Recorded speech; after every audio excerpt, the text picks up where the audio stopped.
Convert to pressure modes जब आपका ये पीक प्रेशर 30 से अब जाना शुरू हो जाए। एक्चुअली लंग प्रोटेक्टिव स्ट्रेटजी जो हम कोविड या ARDS के अंदर होता है ना, उसमें 5-6 चीज़ें होती हैं, जिसमें एक चीज़ ये होती है कि लो प्रेशर वेंटिलेशन, कि जब आपका plateau pressure should be less than 30।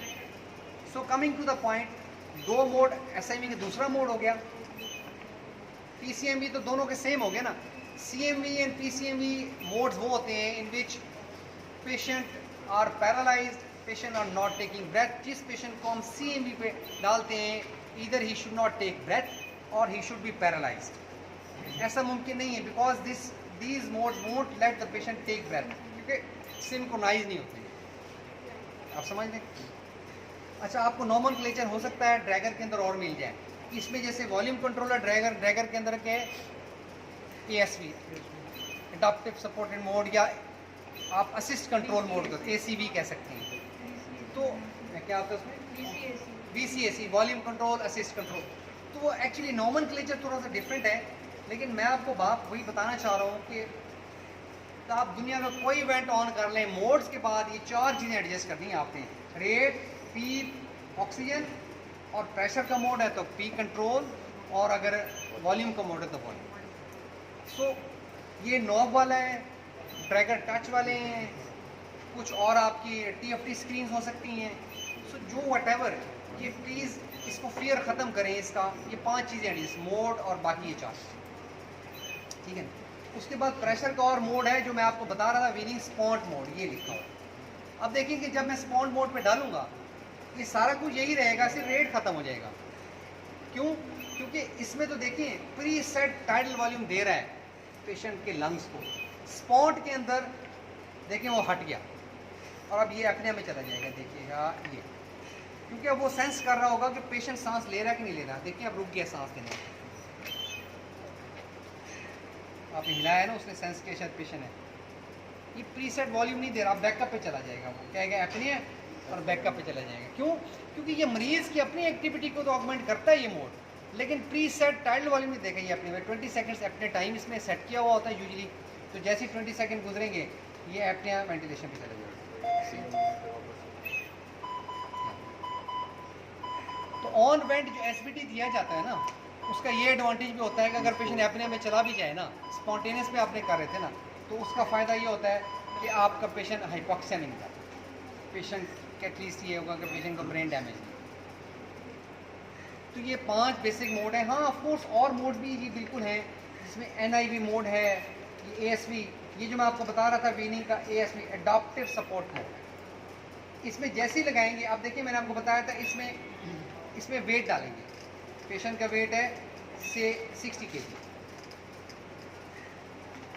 और इसमें दूसरा एडजस्ट कर। अभी ये देखिए मैं आपको कहूँगा, ये जो ट्री है ना, इनको आप डिफ़ॉल्ट करें, ट्रिगर, एस्टिमेटेड टाइम और पी रैंप, इसको छोड़ें आप, बेसिक चीज़ें। इसमें बॉडी वेट डाल के मिनट वेंटिलेशन 100%, और बाकी तो देखिए पीप और FiO2 तो हर किसी में सेट करनी है। कोई भी दुनिया का मोड है, पीप और FiO2 या ऑक्सीजन तो सेट करनी ही करनी है ना।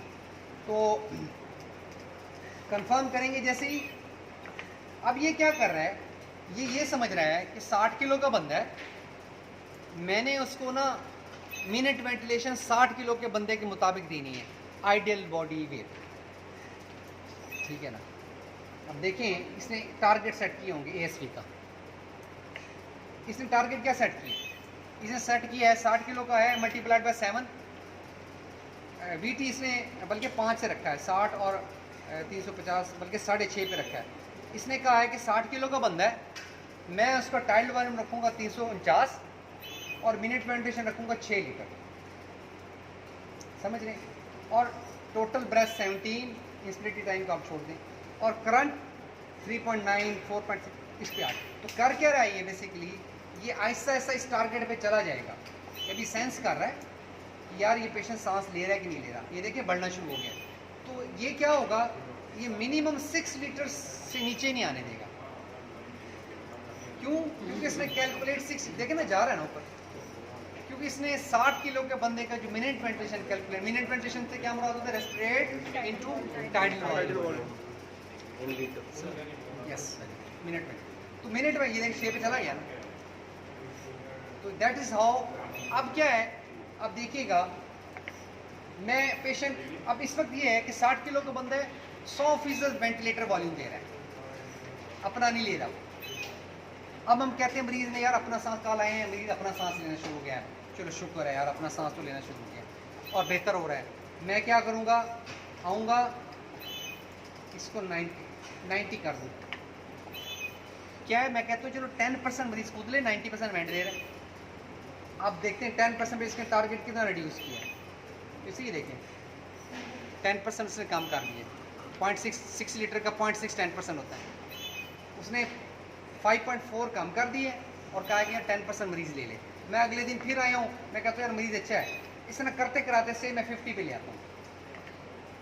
तो अब क्या होगा, ये 3 लीटर इसने टारगेट सेट किया होगा और 3 लीटर कहेगा कि मरीज़ कूद ले।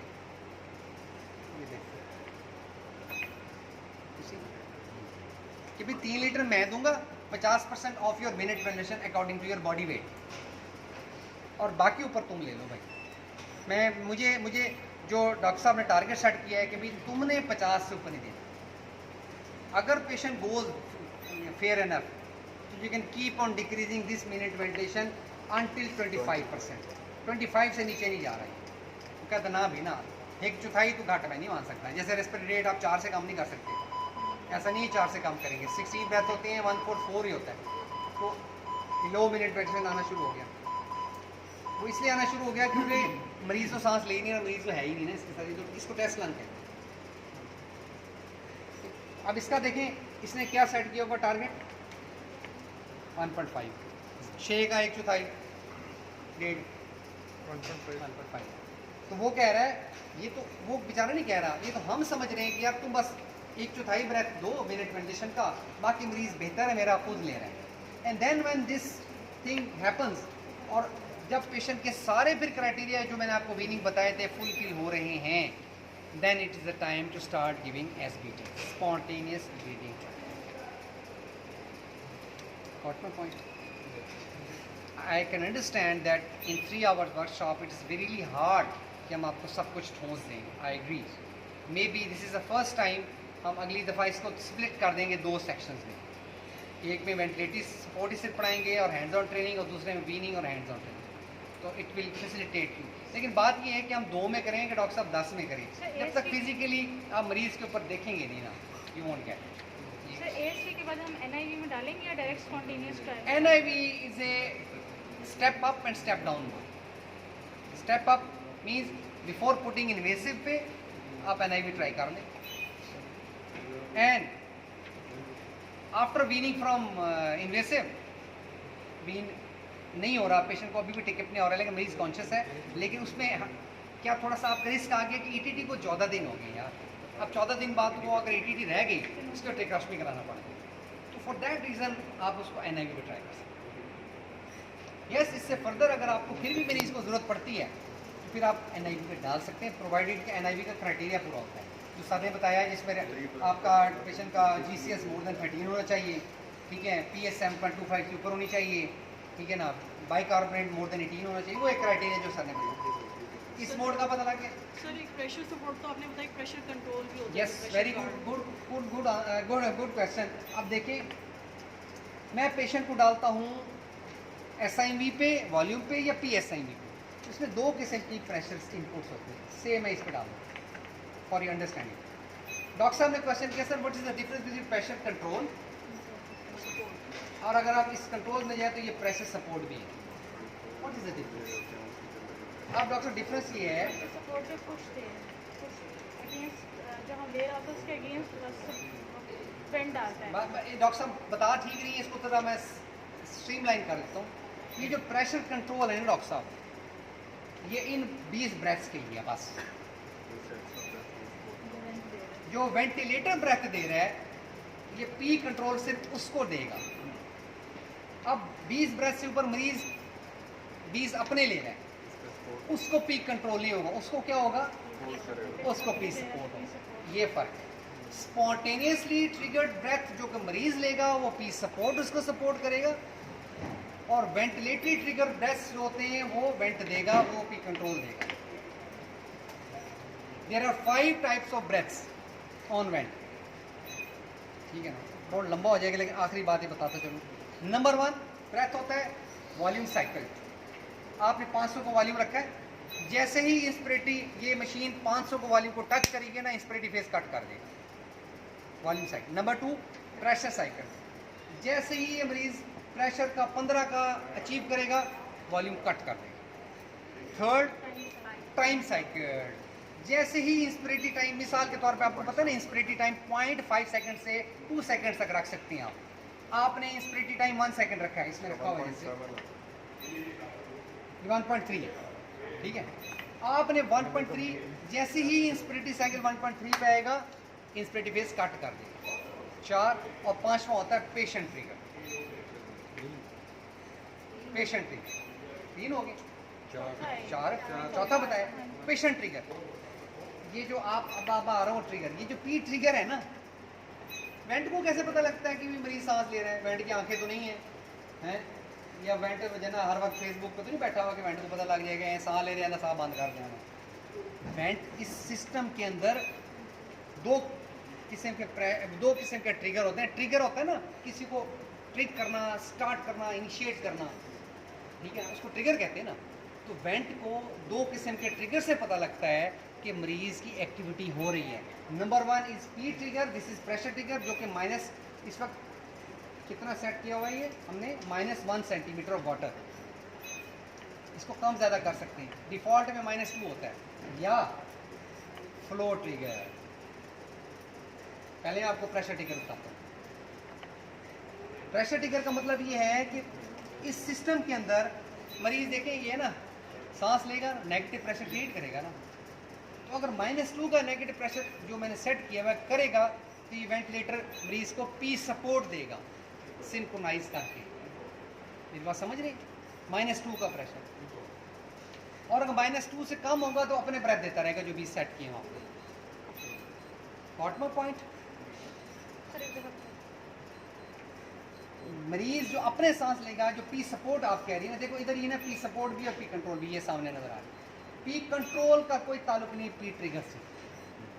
ये तो 20 ब्रेथ जो होंगे ना, वो पी कंट्रोल जो है ना वो देगा। ये प्री सेट, ये मैंने आपको बताया ना, प्रेशर साइकिल ब्रेथ है। यही मैं बता रहा हूँ ना आपको कि ब्रेथ्स कितने टाइप के होते हैं। वॉल्यूम साइकिल, प्रेशर साइकिल, वो तो 15 का प्रेशर ये देगा। अब आ जाते हैं प्रेशर ट्रिगर्ड। वो कैसे मरीज बैंड को पता लगेगा? अच्छा, तो नहीं है, वो इस ट्रिगर से पता लगेगा। अगर पेशेंट एक अपनी एक्टिविटी रेस्पिरेटरी मसल की इंस्पिरेटरी साइकिल में शो सक करेगा ना ये, तो ये नेगेटिव प्रेशर क्रिएट होता है इसमें। और वो नेगेटिव प्रेशर एटलीस्ट अगर -2 सेंटीमीटर ऑफ वाटर का है, तो ये मरीज़ इसके अंदर सेंसर सेंस करेगा कि मरीज़ ने अपना सांस इनिशिएट किया है, तो मैं उसको ये पी सपोर्ट जो मुझे सेट की है, मैंने उसके अपने सांस के लिए ये वाली सपोर्ट दे देनी। Got my point? इसकी ज़रूरत क्यों पेश आई है? सब पी कंट्रोल ही रहता। इसकी ज़रूरत इसलिए पेश आई है कि बेसिकली अब वेंट वाला ब्रेथ आ रहा था 500 ml का, वो तो पी कंट्रोल रखा हुआ है आपने, और मरीज अपना सांस ले रहा है 200 ml का, तो डिससिंक्रोनी हो रही है। 500 200 500 200 एल्वोलाई एक्सपैंड हो रहे हैं, कोलैप्स हो रहे हैं, एक्सपैंड हो रहे हैं, तो डिससिंक्रोनी को प्रिवेंट और शंटिंग को कम करने के लिए तो क्या करते हैं, आप मैच करने की कोशिश करते हैं कि वेंटिलेटरी ब्रेथ और मरीज का अपना ब्रेथ ऑलमोस्ट सिमिलर रेंज में आ जाए, इसलिए पी सपोर्ट की जरूरत पड़ेगी। फ्लो ट्रिगर था वो क्या है? बता दूं लेकिन कंफ्यूज हो जाओगी। फ्लो ट्रिगर होता है, बट पहले तो आपको समझने के लिए पता ना फ्लो क्या होता है। फ्लो इज बेसिकली, आप समझ लें कि इस वक्त मैं इस रूम में टाइडल वॉल्यूम ले रहा हूँ 500 ml ना, लेकिन क्लोज है, और इसका वॉल्यूम कितना है इस रूम का, से 100 है। लेकिन क्या ख्याल है अगर मैं यही सांस लूँगा 500 ml का, लेकिन बाहर जाता हूँ ओपन एयर में, there is more air available for me. आप बड़े बूढ़े नहीं कहते कमरे में तो दम घुटता है, बाहर जाते हैं तो सांस ठीक हो जाता है, उसका ताल्लुक फ्लो से। Flow is basically 4 to 6 times of the minute ventilation. तो 5 लीटर फ्लो का मतलब ये है कि ये फ्लो पे आ जाए कि पेशेंट ने -5 लीटर का फ्लो जैसे सक किया ना, उतनी एयर और फ्लो क्रिएट किया सिस्टम में, तो ये समझता है कि मरीज सांस ले रहा है, प्रेशर सपोर्ट देगा।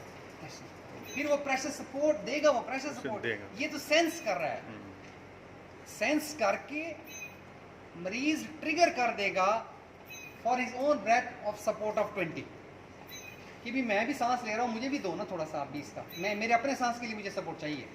तो वो ट्रिगर मरीज ही करेगा, सपोर्ट ये इवेंट ये वाली डिलीवर कर देगा। आप समझ आइए। फ्लो सिंपल, आपको इससे सिंपल ही बता सकता कि लेते तो हम 500 ml बाहर भी 500 ml ही सांस ही लेंगे ना, कोई 1000 तो नहीं ले लेंगे। It doesn't flow doesn't mean volume और minute weightage, it means flow आपको अवेलेबल कितना है। जितना फ्लो बढ़ाएंगे ना मरीज को उतना सांस बेहतर होगा, इसमें फ्लो भी बढ़ा सकते हैं, उतना ऑक्सीजनेशन बेहतर होगा। You increase the flow, it improves patient, it decreases the work of breathing and improves the hypoxaemia और ऑक्सीजन इम्प्रूव। सर ये पी कंट्रोल पी सपोर्ट की अपर और लोअर लिमिट्स क्या, मतलब आप कितना? डॉक्टर साहब अपर है lower, P control P support की नहीं होती। पी सपोर्ट की मिनिमम लिमिट होती है, पी कंट्रोल है पी सपोर्ट 5 है जो मैंने आपको बता दी। 5 से नीचे करेंगे तो ये डेड स्पेस वेंटिलेशन की प्रेशर ही ओवरकम नहीं होगा। और अपर लिमिट डॉक्टर साहब दिस इज अपर लिमिट, 35 से ऊपर नहीं जा सकते। मैं पी कंट्रोल को ऊपर कर देता हूँ, उससे ये करता हूँ 30 और कम और ज़्यादा बढ़ाता हूँ, 25 करता हूँ, 23 करता हूँ, ये 35 पे जाके रुक जाएगा। I don't want this peak pressure to go beyond 35. This is the limit. वैसे तो आप देखिए यहाँ पे 50 पे लिखा हुआ है, 50 को लंग फाड़ देगा। अब ये थे पुराने वेंट, जो आजकल ड्रैगर के लेटेस्ट वेंट आ रहे हैं ना, उसमें आपको पता है पी सपोर्ट 30 से ऊपर जाती ही नहीं है। पी कंट्रोल जो मर्जी कर लें आप, तो 30 के ऊपर जाके रुक जाए, लॉक हो जाए। तो actually upper limit is this peak pressure and plateau pressure, उसको आपने देख लिया है भी लड़कों। अभी तक वो क्वेश्चन काफ़ी हो गया। सर हमें ये कैसे पता चलेगा पी सपोर्ट कितनी रखनी है? बेटा पी सपोर्ट वॉल्यूम वेंट वाला 600 बन रहा है और मरीज अपना 300 बना रहा है, तो डिसिंक्रोनी हो रही है ना। तो आप पी सपोर्ट को बढ़ाते जाएं जब तक कि वो भी वेंट के ब्रेथ के क्लोजर ना आ जाए। पी सपोर्ट को according to the vent breath adjust किया जाए। पॉइंट ठीक है जी।